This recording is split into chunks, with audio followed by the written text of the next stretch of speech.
Good morning, everybody, and welcome back to Money and Law on My FM 101.3 WMRC First Class Radio. You're here with your host, Jay Marsden from the Marsden Law Group and John Drohan from Main Effort Financial. We are also joined by the Hollison Cable Access TV representative, Christian's back there breaking up the joint. Christian Bidet, who Got to is put that calendar back right in now order. He's fighting a calendar. Yep. For those of you in radio land who can see this, and in TV you can't see it either because Christian never goes in front of the camera. That's right. So we're here on Money in the Law, which is your favorite morning show on the weekend, which talks about all things financial, which are always fascinating. Always. And then all things legal, which are important. Are they fascinating? Well, I'll let you decide. I'll let you be the judge of that. My partner, of course, will argue there's nothing more riveting and fascinating than anything to do with our great Constitution and the laws that it prescribes. That being said, all right, I'll give it to him. It's sometimes it's pretty fascinating, and it's really fascinating for this reason. Do tell. Because the other day I had nothing better to do. So as I was, yes. I'm in my kitchen, and I just happen to have the ability to watch some Netflix, and I said, I'm going to watch a show as I start, I don't know, making potato salad or something. Okay, all right. And I put on arguably the greatest show ever put on TV, which is Breaking Bad. Oh, yeah. And so when I see for those of you familiar with that TV show, the character of Saul Goodman, who then of course has a spinoff, which is Better Call Saul, baby. Right? When you watch him practicing law, then you say, you know what? There's nothing better than that. Oh my gosh, the best line about him in that entire series is when Jesse says, "No, we need to get a criminal attorney," and then I think Walter says, "What do you mean? I don't really think it is." No, we need a criminal attorney. Exactly. And it makes perfect sense at that point. And you know what he's talking about. Yes, it's exactly what. So I'm watching the end of this, like the last season, and remember there was the other lawyer that was bringing the money to the bank for Mike. Oh yeah, right. Yeah. And then he gets caught, and Saul finds out. So when Saul finds out about it, the first thing he sees is, "Why is he using that hack of a lawyer?" That's right. He's so funny, so into it. His great office arrangement that he had early on in the show, course, yeah. So fantastic. Don't you have a Constitution, a framed picture of the Constitution? Yep, I have a framed copy of the Declaration of Independence that my daughter was kind enough to pick up for me when her travels down in D.C. Brought it back up here, had it framed to hang in the wall. I'm running a little light today. I don't have my pocket Constitution with me. Usually I have that with me. That's in my other suit coat. If you go to HCAT, when you walk into HCAT, Hollison Cable Access TV, you walk in there, guess what you'll find?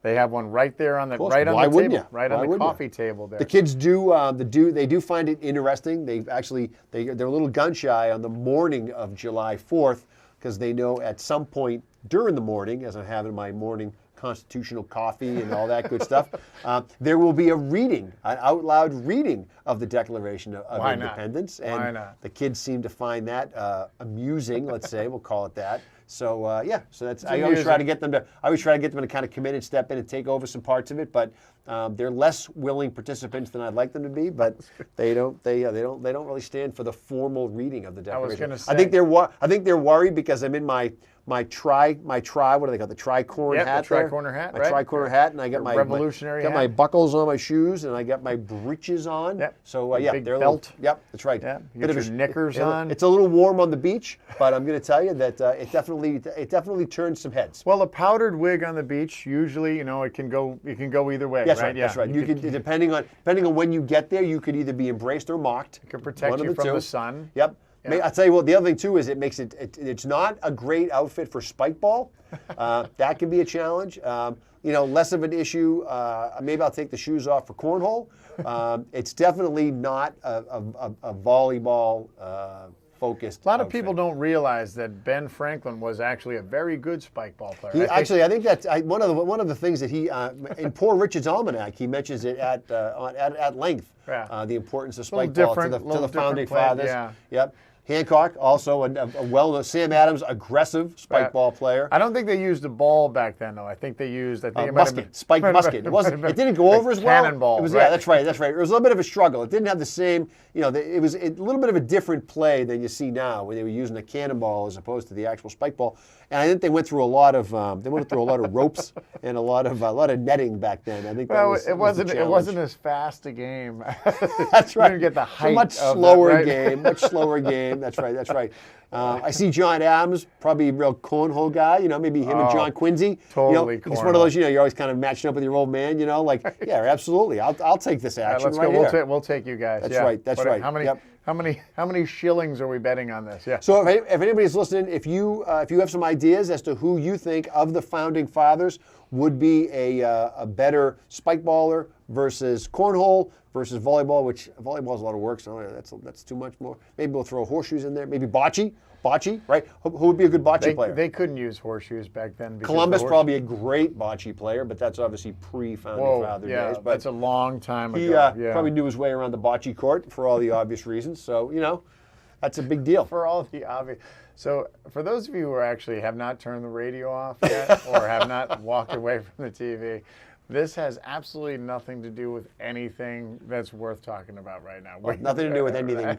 This is how we keep you in. This is how we get you in. We get you settled. They're This like, is how we do what it. are they talking about? Columbus and bocce and John Quincy. John Adams. Quincy Like, Adams playing cornhole. That makes no nobody sense. cares. That's Nobody right. cares about this except us. That's And right. That's why it's our job to bring you this information It's our job to every keep you on Saturday the edge of morning. your seat. Edge of your seat. What do you want to talk about today? Let's get to the important stuff. Before we get into the real important stuff, for those of you on the radio, you can't see this now. Right now, there's one of us that looks far more professional than the other, and that person, of course, is me, because I have the headphones on. So I am the one who's really checking the sound. Christian, of course, wears headphones as well, but that's because he's actually doing something. Listen to music right now. Yeah. He's right. He's on the phone. Yeah. I have the headphones on. The bet is that Jay is going to feel envy. And for those of you watching TV, you see I look good. He looks weird. So he's going to be envious, and I guarantee by the end of the show, Is that what these are for? he's going to put those. He's going to put them on right. because it sounds better. You sound, because you know what it is. You can hear yourself talk, and All right. nobody in this room likes to hear himself talk more than my partner. My favorite topic, myself. That's right. Yeah, that's right. That's right. All right. So what do I want to talk about today? Yes. Well, I want to talk about a little bit about if you get married. No, I want to talk about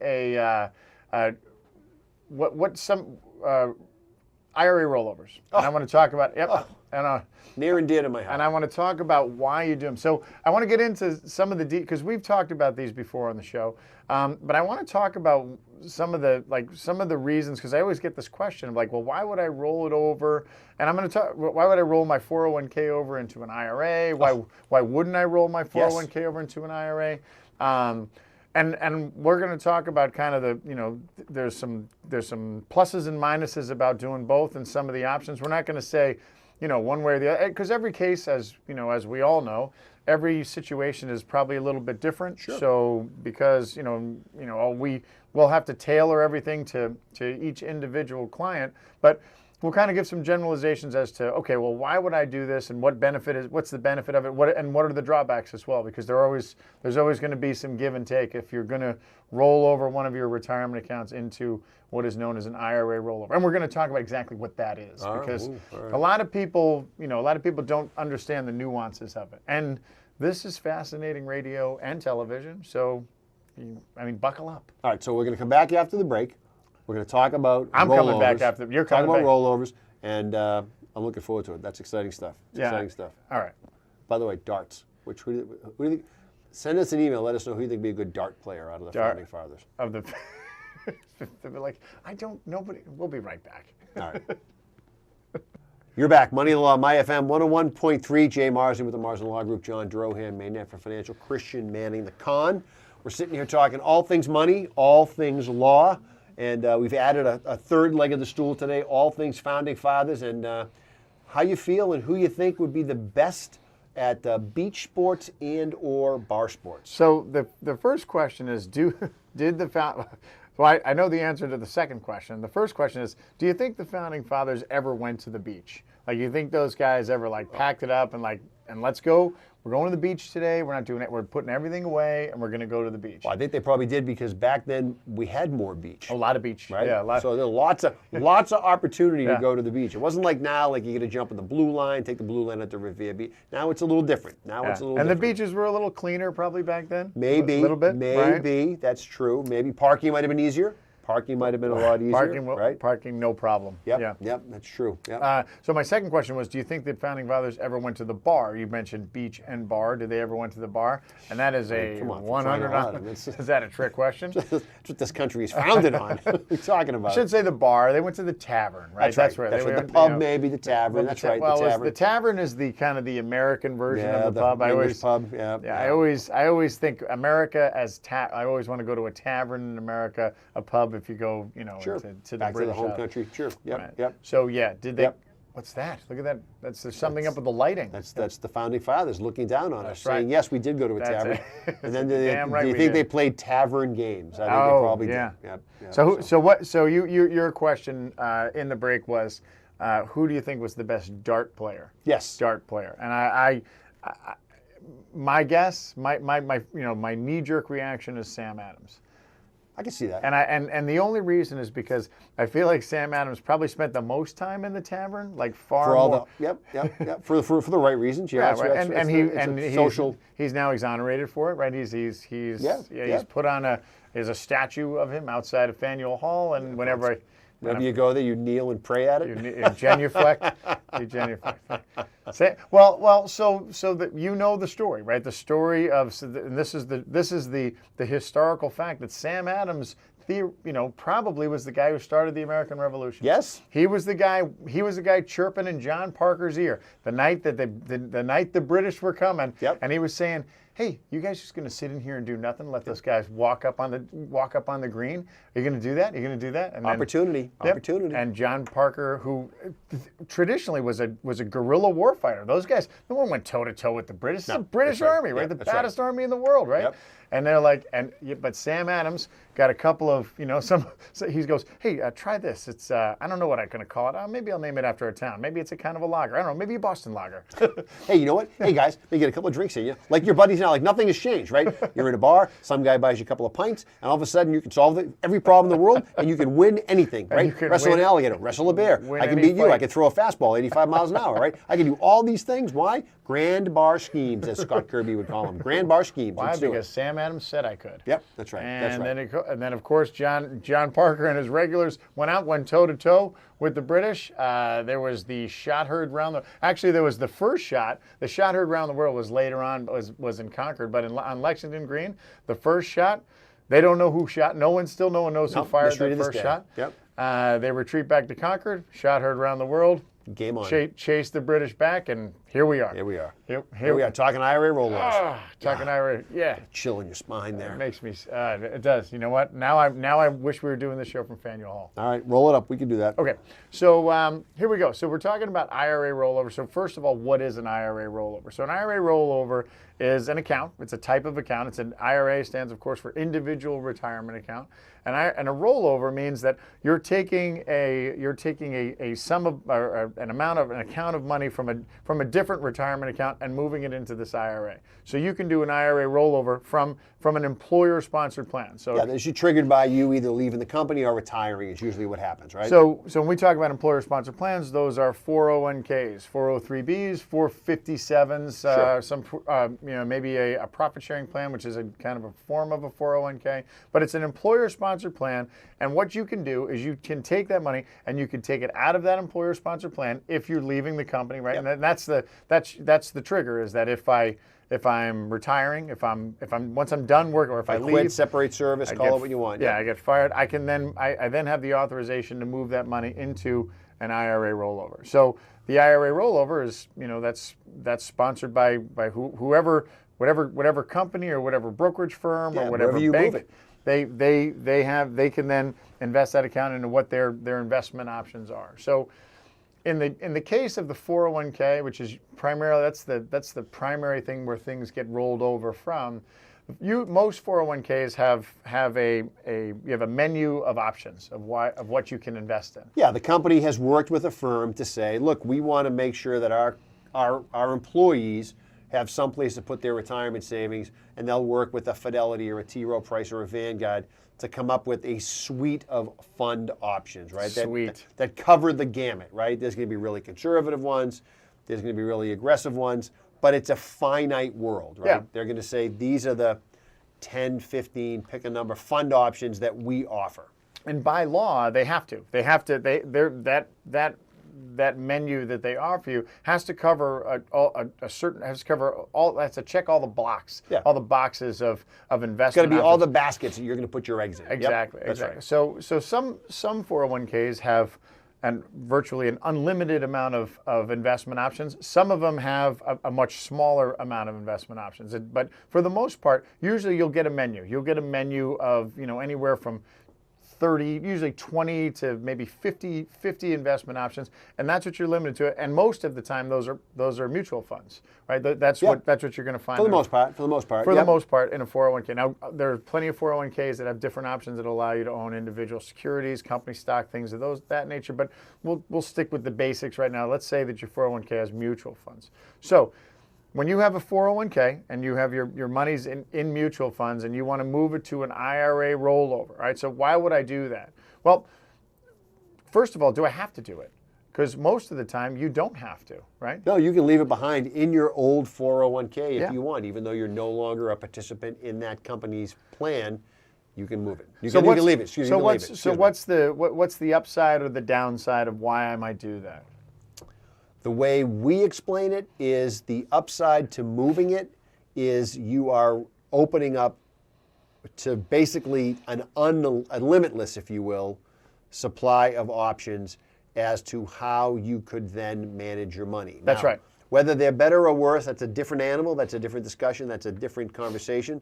But you're basically saying the way you would look at it is, my company only lets me invest in these, which is this pile over here, and I want to invest in a much wider range. I want a better selection. I want individual securities. I want EFTs. I want more international offerings. I want individual country international offerings, which I don't get with my plan. So your world of options for your money opens up. Exactly. All right. So Jay, if we had like some sort of if we were on the Family Feud and we're at the feud table right now. Oh, yeah.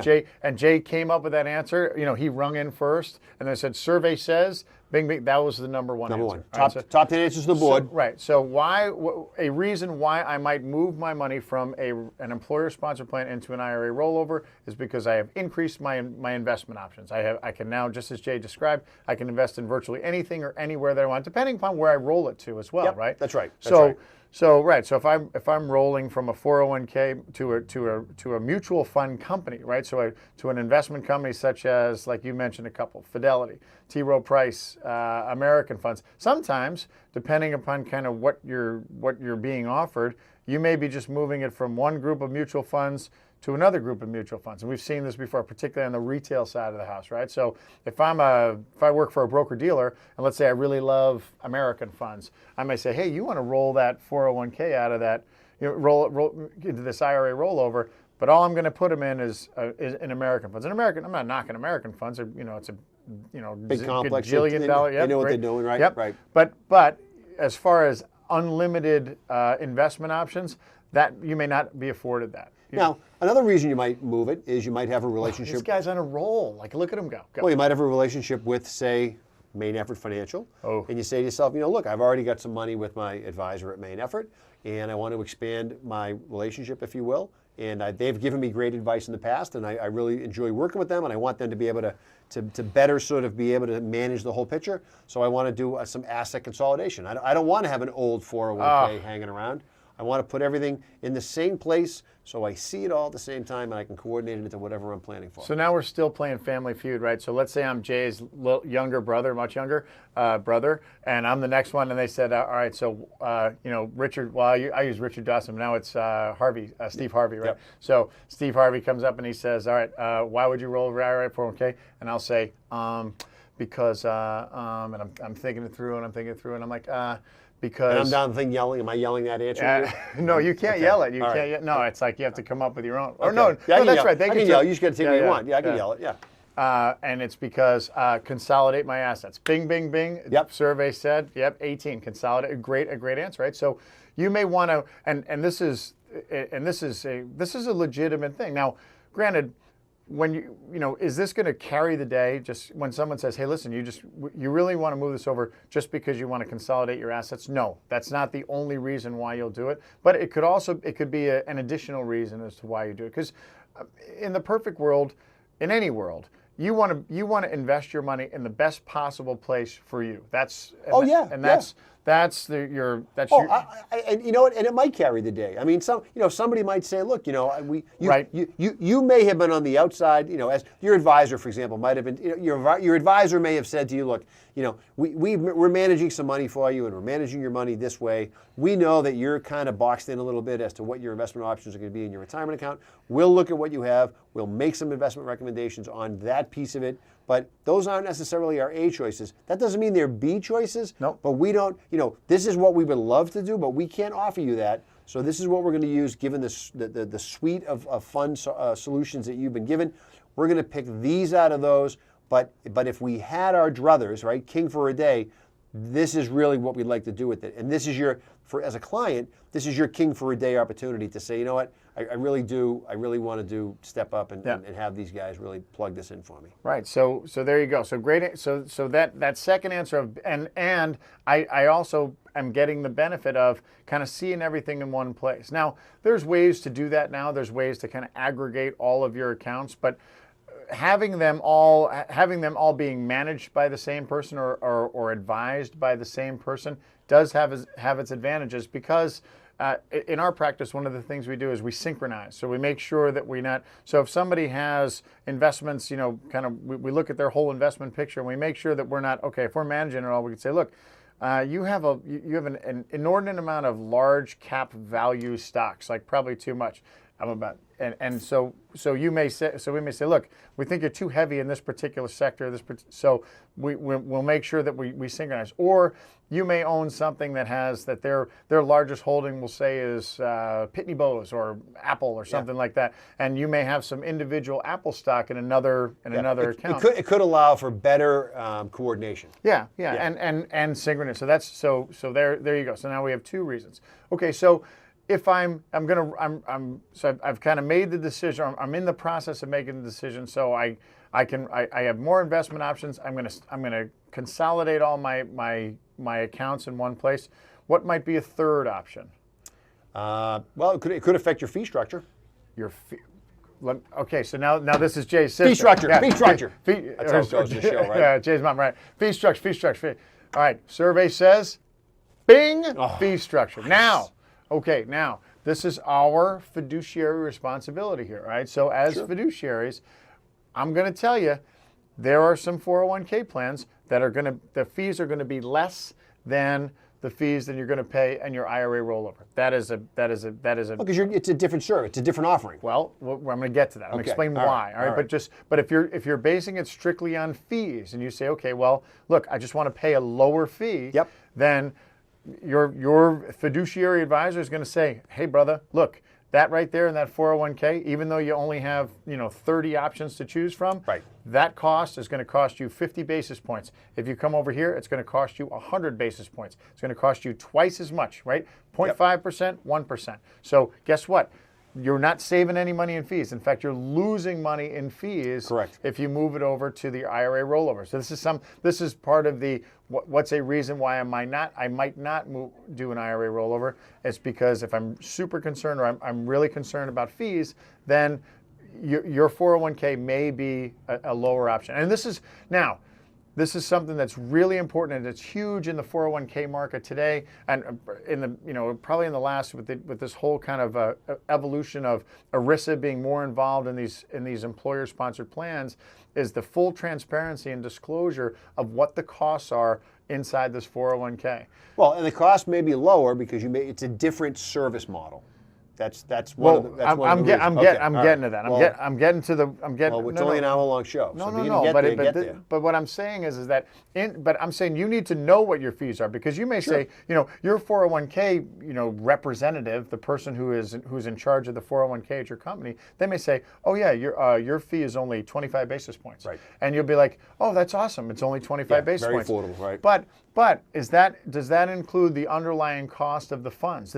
You could just be paying a 25 25 basis point charge, an administrative charge that you're paying as part of your 401k. Right. Because oftentimes 401ks they'll bake in that cost, they'll bake in the overall cost, the administrative cost of the 401k inside the and the participants will pay for that. The participants will pay. So if there's a 25 basis point or 50 basis point charge for administrative, the participant may be the person or may be the ones paying for that, right, as opposed to the company. Right. So and then plus the underlying fund expenses, and then exactly, you really need to kind of tease this thing out a little bit and have an understanding of what are you paying for, so you can have an apples to apples fee comparison. Exactly. All right. So understand. So the point is understand what the total fee is of your 401k. So now I come back to saying, okay, well, this one's 50 basis points and this one is 100 basis points. Yep. So now to make a true apple comparison, I have to say, okay, well, what am I getting here and what am I getting here? So if I have a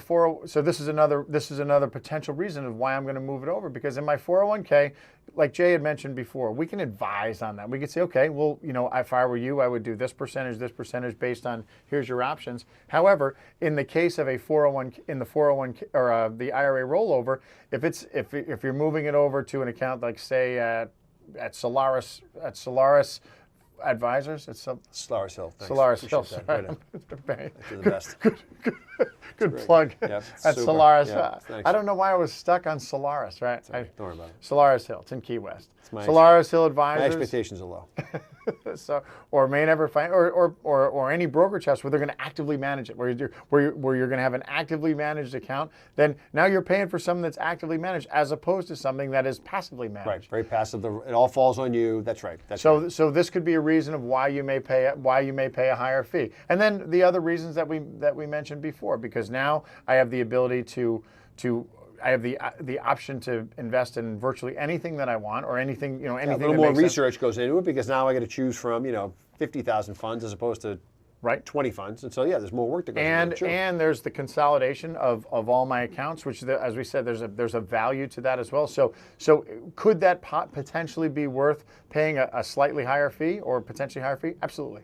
Yeah, absolutely. And again, it's going to be based on each individual case, but those are good reasons of why your fee structure may be different. Now, the other thing is this: when we talk about fee structures, is oftentimes in an investment manager or company like ours, we have breakpoints. So you'll have so let's say if you have anything under $1 million there's a certain fee associated with that. Once you break the $1 million threshold of everything that you have, then your fee could go down. So there you go. So Jay was probably alluding to this before, where your fee structure, you may pay a lower fee structure on everything else that you have managed because you're bringing more money to the table. And if you have over $1 million, your call at John's place doesn't just go to voicemail anymore. Somebody actually grabs that when it rings. That's not true. I think the phone has That's not true. It's like when you call, if you have that, when you call the phone, your ringtone is the Money song from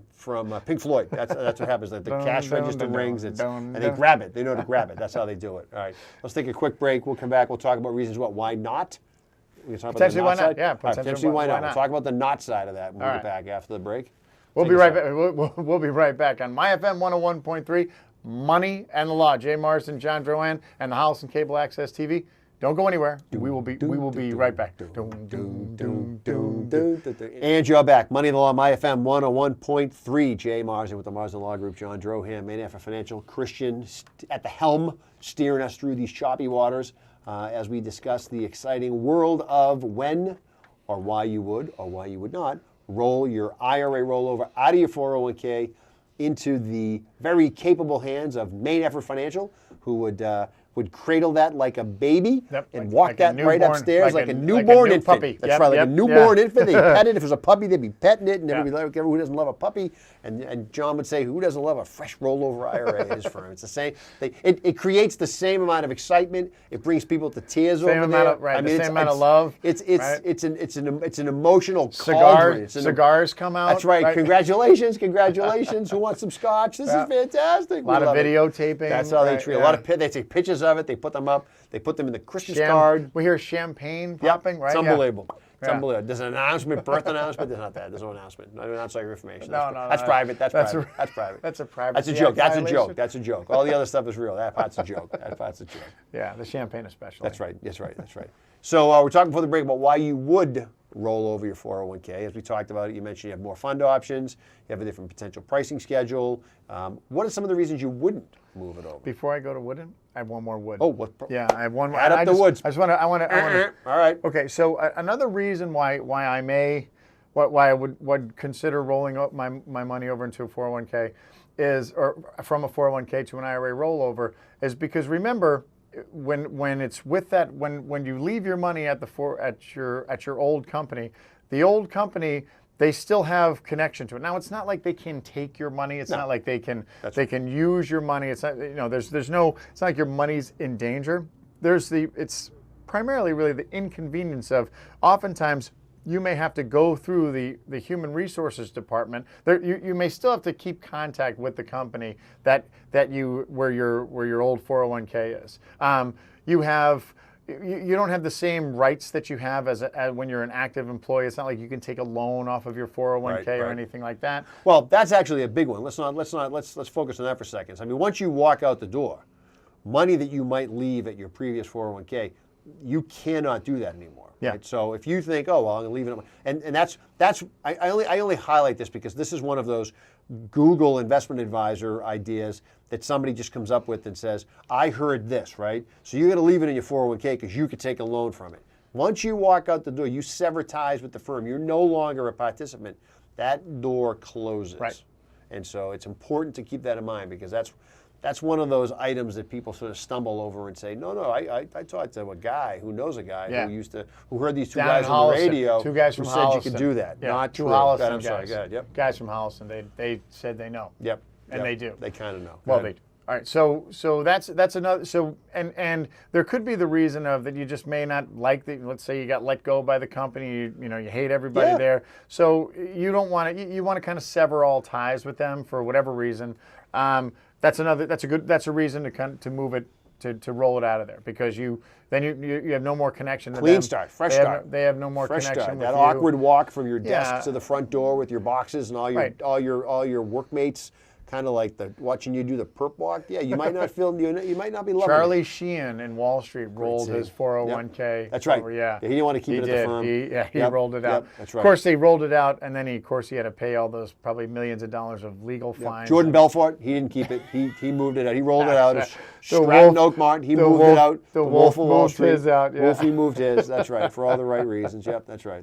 For all the absolutely wrong reasons. That's right. That's right. To pay the lawyers, but not a different story. Different show. So then Jay said, well, what about why wouldn't I move a 401k? Why would I leave a 401k where it is? And we're like, well, of course, in our business, that's what we do. We manage money. We look, we try and we want people to give us their money to manage, right? Sure. So if works. Someone came to me and said, I have $1 million in a 401k, and I think you're the greatest money manager ever, and I want you to manage it. And of course, we get these phone calls, I don't know, 3 to 4 a day. That's in the morning, 3 to 4 in the morning. So that's a fun phone call, right? And or that's a fun meeting. And they said, "Yep, my dad. We want you to use it." And then what would stop me from doing that? And there's one big reason, right? So the biggest reason. Well, there's several reasons. Let's say that they're in a 401k. We'll start with one. So let's say they're in a 401k and for whatever reason, there's absolutely no cost, right? There's nothing. There's no cost, sure, right? Not that there is. Fantasy land, why not? Go ahead. Is that ever going to happen? No, it's never going to happen. So there's always going to be some cost involved. Is the IRA rollover we discussed before? Could that cost a little bit more? Sure, it can cost a little more, and then you can discuss what the benefit is. Why the cost would and cost may be. I mean, and there's some folks for a whole host of reasons. Cost is the driving force. Oh yeah. Right? So that could be the scenario. They may say, I just want to pay the minimum amount of fees, so then we'd have a discussion. But there would be a reason if I had back to my example, if someone said, I don't care what the cost is, I want you to manage it. The primary reason or the one biggest reason is this. Let's say that person is 55 years old, right? Okay. So they're 55 years old, which means they're not 59 and a half. And for those of you who have been studying, is not Exactly. Does We're not talking equal 4.5 years, Got right? it. You don't even have to carry the one, Right. but you are working with the decimal. So in the case of in that case, someone says they're 55, because I'll say, how old are you? They'll say I'm 55, and I'm like, wow, that's crazy. Or let's say they're younger than 55. Let's say they're 50, and I'll say, wow, that's crazy. And then the next question I'll ask is I'll say, wow, so what's your plan? Like, what do you want to do? What's your retirement plan? And No plan, John. Yeah. No plan. I'll go back to work. So right. So let's say their plan is that they are going to retire, or they're going to retire soon, or most importantly, they're going to retire before age 59. They're going to change careers Yeah. to something that pays less, but they get this retirement account that you're going to manage, and they're going to do that. Yep. So they're going to retire before age 59 and a half. And then I'll say, okay, that's awesome. How lucky are you? You get to retire before age 59 and a half. And then the next thing I'll say is, what else you got? What other money do you have? Like how are you going to pay for this retirement? John, what other money do I need? I get $1 million retirement account. Right. Why do I need any other money? This is all I have. Right. So they'll say, I'm going to use the money from my IRA because I know that you can manage it and you can make it last. Blah, Heard blah, great blah, blah, blah. things. Yep. And then I will say at that juncture, I will say, stop right there. Are you going to say it like Meatloaf would say it? You say, stop right, like that. It may be that. It may be that. Go ahead. Yeah. All right. No, Get you off track. it actually won't be with that kind of enthusiasm. Right. It'll be more of like a hand up, head down, stop right there. All right. Just checking. I was hoping you weren't going to say that. Yep. Right. Yep. So what happens is there's a rule, and the rule is that if that person's going to take money out of their 401k, right, out of a 401k between age 55 and 59 and a half, so that 4.5 year period, sure, you are allowed to take money out of that 401k before age 59 and a half without paying a 10% early withdrawal penalty. As a non-participant. Correct. As a non-participant. So remember, this person is retired. So you're no longer working at this company. You're done, right? But you want to you're going to need to start using some of that money. Or let's say there's a potential that you could use that money. Sure. Yeah. Like you may say, you got laid off. Yeah. You weren't expecting to get laid off. Yeah. You got laid off. They threw you a curveball. That's a good example. Right? And you get $1 million IRA roll, or you have $1 million in your 401k plan. It's still in the K. And you're looking at you and you're saying to yourself, I need help. I want you to manage this 401k. And you do the Meatloaf, stop right there. And then you say, no, because why? Yeah. Because sorry, I was trying to come up with a good some follow up with Meatloaf. Like doesn't always happen. It's not always natural. I know. It's not always natural. So what happens? So what happens is between age 55 and 59, you can take that money without paying the penalty. The problem is if you roll that money over, right? And this is a one-way ride. There ain't no return ticket. If I roll this money over from my 401k into an IRA rollover, and then you turn around and let's say you're 56 years old, you say, hey, I need to start taking some of that money. I got bad news. The bad news is that, oh yeah, you can take the money. Sure, you can take it. It's your money. But guess what? If you're Guess who else takes your money? If it's pre-tax, of course, you're going to be paying tax. Now, you pay tax on it regardless, but you'll also be paying a 10% penalty. 10% on what you take out. You take out $1,000, you're paying $100 to Uncle Sam for the penalty. And you will pay that until you hit age 59 and a half. Not 59, 59 and a half. So as soon as you hit 59 and a half, then you no longer, it's not considered an early withdrawal. Yeah, so put some reality to this, right? You're 55, you get laid off, and you're going to get a part-time job, and the part-time job is going to pay you, I don't know, make up the number, right? 30 grand, 40 grand, something like that. And you think you need another 50 to make it all work, right? So you get two scenarios. You pull it out of the money that's in the 401k, take your 50, pay taxes on it, out the door you go. If you had rolled it over, it's 50 a year, and Uncle Sam gets 5 off the top. Yep, 5,000. It's going to cost you an extra $5,000, and that's bad, right? There's no real way to justify that, and if your advisor or somebody is telling you that, they're lying to you. That's not good. There's no good reason of why you would pay that penalty. At least not one that I can think of, right? No, I mean you try to figure. I mean you'd be to your point. That's a one-way street, right? Yep. Like you're and we've talked about this before in the show. Like when you get to the age 50, 55, and you're going to start making some big decisions. there's some subtleties, there's some nuances, there's questions, right? Yeah. Questions that need to be asked. And those questions are the ones that you just laid out, for example. What's your plan? Okay? All right, I know what you think your plan is. And if that doesn't work, what's your fallback? What's your B plan? What if you don't hook on with another job in the hat making industry that's going to pay you the same thing you were making before when you have no other skills? I mean, you hate to say it, at this stage of the game, you're like, how employable are you? I mean, you're going to have those questions, right? Are you going to make the same salary that you made before from that other company? Who knows?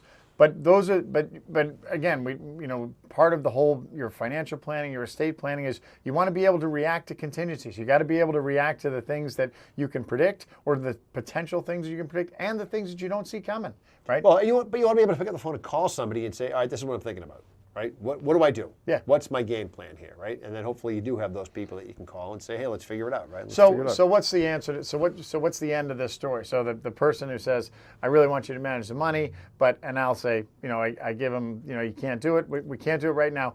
However, what we'll do is, or what any good advisor will do, say, we'll help you. We'll help you to try and figure out this income problem, right? If you don't get a job, if you do, or whatever, we'll help you solve that income problem until your 59th and a half birthday. And of course, if Sharon's sitting there, she's already figured that out. She'll be like, oh, July 18th, to 2024, right? So that's all figured out. And then at that point, then we'll talk. Then we talk about. Then that's at that point you're eating breakfast on July 18th of 2024, and you hear a knock, knock, knock on the door, and it's John. We'll see. With flowers and candy. If it makes sense. And lobster eggs Benedict to say, hey, I just thought today would be a great day. Why don't we go visit your 401k? I just had this picnic basket. I think he wants to go for a ride. I think he wants to go out to the beach, right? Visit the founding fathers. Let's go do that. Hey, and while we're there, we'll just drop him off back here because it's a long ride across town. He loves the color. He loves the green. Yeah. He loves it. That's right. Absolutely right. Let's find a home for that. Take good care of that Absolutely guy. right. Absolutely right. Well, and this is it's going to come up a lot, in people's lives because the tendency now is that you tend to move from company to company. You tend to not stay with the same place for 1,000 years. It just doesn't work out that way. Other company gets bought or things happen. So, again, this is about understanding your options. And the other thing is that if you're going through something like this, this is remember, we've talked about this in the show before. You spent 30 years, 20 years, some number of time knowing every single 10th of the month, 25th of the month, whatever it is, you know that when you open up your Bank of America app on your phone, that guess what? There was a deposit. Yeah. And it came from a place that you go to every day for a solid 8 to 10 hours. Solaris Hill Advisor. That's right. And all of a sudden now, you're worried that how do I transition through this period of time? So these types of questions, what you don't want to do is find out, oh, I can't do that anymore. Oh, where's that money going to come from? Oh, I closed the door that I can't reopen. How do I handle this? Yeah, and we get this. The same thing happens like with Social Security, right? People in their mind, they think, oh, as soon as I hit 62, I'm going to start taking my Social Security because I can, right? Yeah. Because I can. And like Jay said, you need to ask the questions, and you need to think through as to what are the if you don't understand it or you think you understand it, but you need to bounce that off somebody and say, look, this is what I think my plan is. Yeah. What's your opinion on it? What am I saying no to? Yeah. Right? What am I saying no to? I know you can get it at 66. Do you need it at 66? Yep. Well, and then when you start to see those numbers and you say, geez, that number's not that big if I wait until 70. But then when you sit down and actually crunch it, and if both of you, if the husband and wife situation or a spousal situation, and then you both crunch it, then it's real money. Oh, yeah. It's real money. And you say to yourself, if we can afford to wait 5 years, and not even 5, what if we wait 4? Yeah. So we capture some of it, not all of it, right? So these are the things that you sort of want to walk and that's through. The Social Security is a whole nother animal. So that's a big reason of why I might not roll over my 401k. The only other reason that I can think of is what a lot of people want to do is they want to, if let's say they're 40 years old and they left the job and they want to move to another job. They like having money in a 401k, and for the reasons of why they might like their 401k or like having a 401k. The biggest value of two values of a 401k. One is that I can take a loan off of it potentially, Yes, right? absolutely right. So if I roll over my $1 million 401k to my new company's 401k, Yep.